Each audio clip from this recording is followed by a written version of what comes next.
In portrait painting, the most captivating feature of a face is often the expressive, lifelike eyes. Master artists' eyes seem to speak, telling stories of the past. In today's video, I will break down the process of painting eyes in detail so that viewers can master the techniques for creating realistic eyes in a single video. I'm not a medical science communicator. I only talk about what is useful for beginner artists.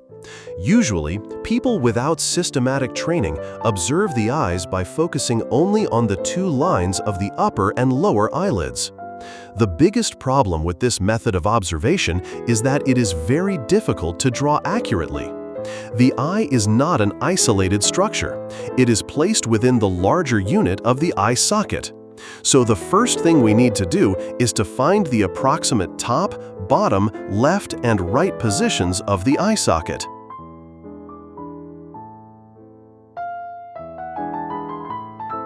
Beginner artists don't need to understand complex muscles or bone structures, because ultimately what we see are the shapes formed under external light. The eye can be understood as a sphere, set within the eye socket. Subtle differences in the eyelids create the unique characteristics of each person's eyes, but the underlying principles remain the same.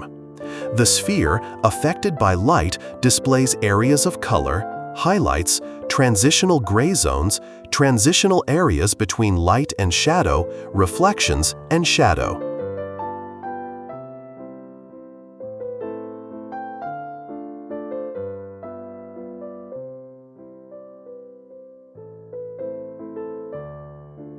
Once you understand the eye as a sphere, grasping the techniques for painting it becomes much easier.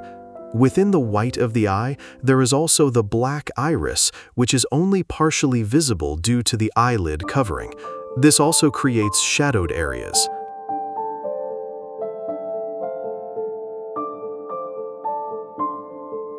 Due to the eyelid covering, only half of the iris is visible. The upper eyelid, under the influence of the light source, creates shadows and shows thickness. When painting the eyelid, it is important to pay attention to its thickness.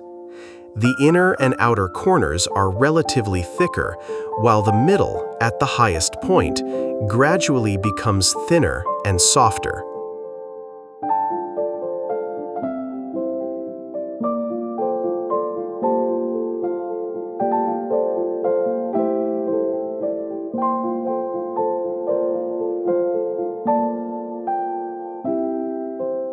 For easier understanding, I chose gray-toned paper because in charcoal drawing there are only three value groups: black, white, and gray. Black represents the shadow areas, the darker values. White represents the light areas formed by the light source, as well as the texture of different materials. The transition between white and black forms the gray areas. Gray occupies the largest area, so first, deepen the shadow values.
After deepening the shadow areas and the value of the iris itself, the image forms two value zones, black and gray.